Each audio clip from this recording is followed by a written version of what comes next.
I don't think that this program ever really registered on the governor's radar when it came to re-election.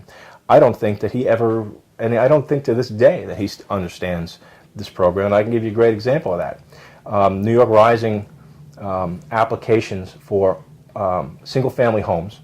That application period ended on April 11th, approximately 1 year from the start of the program. Well, in July, Governor Cuomo comes into Freeport and he makes a big announcement that $300 million is going to be available to help lift Sandy-damaged homes that were in the 100-year floodplain, and they will be able to enter into the optional elevation. Well, that money had always been there. He gave the impression that he was opening up the program to people who could just go into it, and it was never the case. That's a fundamental lack of understanding about what's going on. You think it's that, or you think it's just a PR or something? You know, taking something that I know is there and saying, "Hey, look, we have this." He could have done that, and it would have been all he needed to say is, "We have allocated money for the people who got into the program before it closed to elevate." But that's not the way he worded it. He worded it in such a way that people started calling immediately trying to get into that program because of that. And it's just... And have you heard anything from the New York Rising people? No. Their public outreach is limited at this point in time. They have a lot of employees. They do. They actually have a tremendous amount of employees. I just saw a request for proposal for another temp service, another temp agency, so they can bring in some more temporary folks to try to become case managers. But yet the public outreach, like none of those people speak to the public. No, they don't. They really don't. And one of the truly scary things is when you call a lot of your case managers. I'm lucky. My case manager, she has been very good with us. But many of the case managers say, "Well, I'm very, very busy. I have 400, I have 800 clients." Well, the solution to that is very simple. Close a case out. New York Rising hasn't closed any cases out. I think they closed, I think there was a handful of test cases that were done. This is John Kyman had said this back in at a public forum in the Long Beach Ice Arena, that they had taken, I think, approximately 40 cases, and they worked through them to see what kind of paperwork that they would need. And that's Makes it. sense. It does make sense. You know, you take a handful, see what kind of problems you're going to develop. They haven't done anything else. I walk my dog around the neighborhood all the time, and in the morning I see an old gentleman from a block or two away, and in July he had his final inspection. And last that I saw him about a month ago, he still hadn't gotten his final paperwork, and he was in the reimbursement program. Wow, that's a program that it is what it is. I spent X amount of dollars. Y amount of dollars are covered. Your check equals Y. And why this man wasn't paid, he had no idea. You know, there is a variety of reasons why that may be, but you know, you need to have this continuing outreach to the people so they can fully understand what paperwork that they need to complete. Well, I've heard people say that they've been told that they need to complete such and such paperwork, but they had completed that and submitted it months ago. Yeah. That's another reoccurring problem. The paperwork issue, printers broken, emails lost, passwords that they can't get into. That's really a scary thing. I had an instance where we had filled out some paperwork and we used black ink. Apparently, someone was supposed to tell me that only blue ink is allowed. Mm. I kind of snapped at that point, but you know. I said, "Who's supposed to tell me this?" "Oh, your caseworker." Well, she didn't tell me. It's blue or black ink. Really? One of the concerns that I know a lot of people have is that there's a lot of very personal data that's out there. Mm-hmm. And when you tell someone that you've lost a copy of your income tax forms, when you have lost a mortgage payment or a copy of a voided check, you know, really, where did it go? Because you don't need very much to begin to establish, a line of credit at Sears or Home Depot or wherever. Right. And it creates a potential for identity theft. It sure does. And it's a very of a grave concern to not only myself but quite a few people that I've spoken to.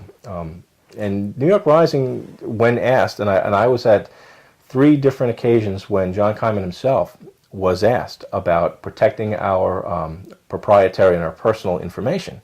He said, "Oh, don't worry, we're taking great care of it." When people start leaving laptops that get stolen and lost, and paperwork that's either faxed or emailed doesn't go where it's supposed to go, well, it's in somebody's hands.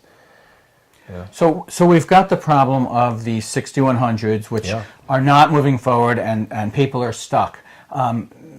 Before that occurred, we had the problem of, well, 6100s we thought were moving ahead, but as you alluded to before, once once we get to the end, well, you can't pay your contractor because 50% is given out, and then you're expected to come up with the other 50% because there aren't any contractors who will work with 50% being held back. That's absolutely true. And then if you go back, you rewind a little bit, where I said that we had a check that was written to us, and then we got notice that we would do another check.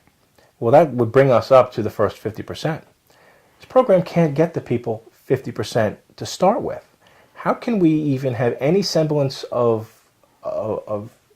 feeling that it's going to get there to that last 50% when they're not even willing to part with the first 50%?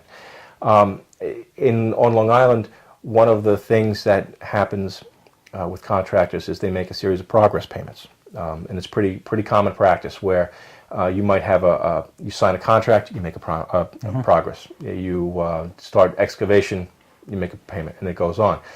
And once you don't make a progress payment, all construction stops. End of the story. And then now, if you were to take a walk down through the West End and even here in the East End of Long Beach, you'll see houses in various stages of construction, and you can kind of walk past and go, they're going pretty hard for a while, and it's been 3 months and nothing's happened. And that's a progress payment that didn't get made. And it's very easy to see because, very quietly the signs start to come off and things kind of go wrong. One of the things that we love to see is that 50-50 payment be changed. There are a variety of ways to do it, and there are a variety of things that need to be done. Well, having a charitable organization as one, there's rumors that a particular charitable organization was going to or is going to step up and help people to get there. That's about 150. I don't have the exact numbers in front of us, but I believe it was a family of 2, I think, made $124,000. I think they may be eligible for a grant up to 50%, and it was a max of $150,000. Now, that sounds all good and well, but the process, when you start peeling back the layers of it, is that a lot of families of 2 or 4 or however many are not going to qualify for this. That money is most definitely not the same amount total as the New York Rising grant program, so you're not going to be able to service as many families as might possibly need it. And on top of that, the program itself is set up that 150 doesn't kick in until you prove that you have spent the first 50% of your grant, and then it kicks in with a series of checks being written, co-written to the homeowner and the contractor.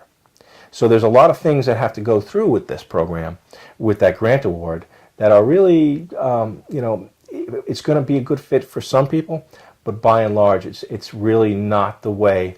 It's not the answer. No, a federal grant should not rely on charitable contributions at all. The money is there, it's allocated. It's a matter of getting a proper way of putting the money into the hands of the families, and then ultimately this money that's trapped up in Albany is earmarked for Long Island. So every Sandy family that sits idle, not rebuilding, there's a contractor on Long Island who's not building, there's a supplier who's not building, there's a plumber, an electrician, a landscaper. All of these, it spreads out as a ripple effect. So people in the middle of the island who may never have gotten a drop of water or even a tree down from Sandy, well, maybe their business is suffering because they're waiting for this building boom that never happens. Building cabinets and concrete. And It affects Long Island's economy in a lot of ways. it really does. And a lot of folks just don't get that. They don't see it. I was reading in a trade magazine today that the trades are aware of it. They understand that this is something very important to us and to them because it's their livelihood. And a few years back, you would never say, oh, there's some kind of alliance between homeowners and contractors. But we're both trying to do the same thing. We want to We're put a both trying house to survive and really. put a house back together. Yeah. That's really where we're at. So, has New York Rising made any official statements about anything recently? There was the Housing Trust Fund Corporation is a group of that oversees a variety of programs in New York State.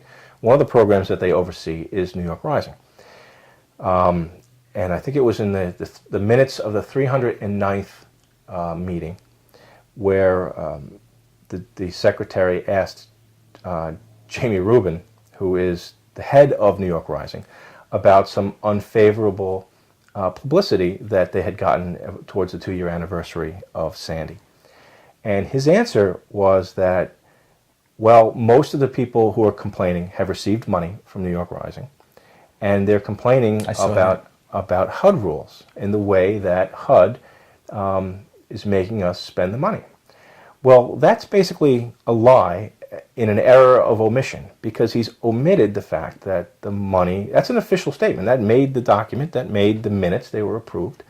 And basically he made that to his superiors. Now that statement implies that there's enough money on Long Island to start building. There is not, because unless you have a way forward with your grant money, you don't dare start unless your house is 13 feet in the air with no way to come down. Mm-hmm. The people now are not complaining about how the money is spent. How the money is spent is, do I spend it on a new cabinet or do I spend it on a floor? Right now the complaint is how it's being dispersed. It's a very big difference, because we can't spend it if they won't disperse it. And that's really one of the last things that I had heard from them. I know that there's another comment, I'm not sure if it's an official comment, but it was that they were constantly surprised by when people stand up and have a little protest or have bad things to say about the program. The other really terrifying thing is that all of the members of this, Jamie Rubin, John Kyman, and I think Seth Diamond had done it very early on. He's no longer connected to the program, but they all love to compare our recovery with Katrina. Mm-hmm. Very different sets of people involved here. The people from in Louisiana, they were many renters that were so far gone that they were willing to abandon the communities. Not all of them. It's not my intention to say that all of these people just up and left. But by and large, a lot of the rebuilding effort was for subsidized housing. And here, these are privately owned homes with people who are fighting to stay put, to stay in the community, and do exactly what the funding for New York Rising is, which is the Community Development Block Grant. The sole purpose of the Community Development Block Grant is to keep a community together. Right now, the administration of that money is driving communities apart. It is just absolutely devastating Long Island, the South Shore, and all across the island. It's just devastating. I just wonder what the response will be once government starts to see less money coming in through tax revenue because people are leaving and aren't going to pay their taxes. Well, here's there's a lot of things that that Sandy has done for us. It's bringing inspectors back into homes. Where the tax man is coming into the houses now and looking around, and some things are getting there's filing.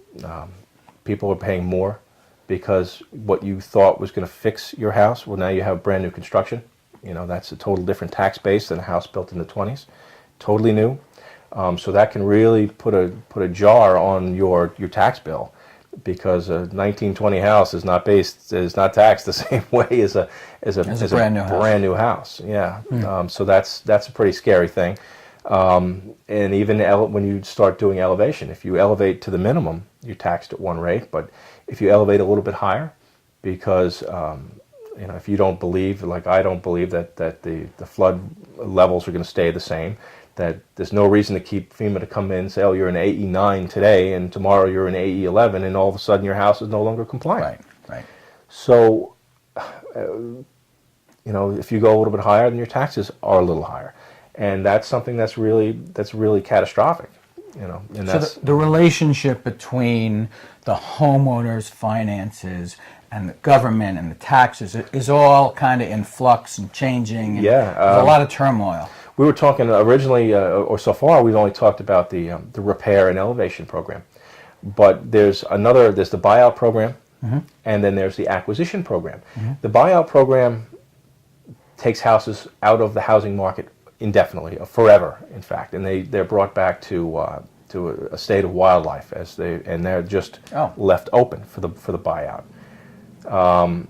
And those homes come off the tax rolls. So you may have had a very expensive house that was overlooking the water with a very high amount of taxes suddenly off the rolls. And Nassau County is not dealing with this particular problem right now. That's a lot of taxes. It's a lot of taxes. In Suffolk County, there are large strips of areas that were put into these programs, and a lot of people said, we're done, we're out. Staten Island as well, and parts of Queens and Breezy Point, and there are areas that are like that. The other is the acquisition, where New York Rising acquires a house. They might require 2 or 3 houses on the block. As I walk around, you can always see them. They have these 3 stickers in the window. I guess that keeps, I don't know what it keeps out, but there's 3 stickers in the window. That's how you can tell. That's how you can tell. You can see them right away. And these houses are acquired by New York Rising. The moment that they're acquired, New York Rising stops paying the school tax, the property tax, everything. All it comes right off the tax rolls until that property is sold to a developer to be rebuilt as a new FEMA compliant home. Who knows how long that's going to take? Right. It really hurts the community in the long run. Even in the short run. In the short run, the acquisition has the tendency to pull a lot of money right out of the next year's tax base and the school base. Where in the long run there'll be homes there, but in the short term, those homes are going away, and those taxes are off the books. Wow. And that's another unintended consequence of what's going on.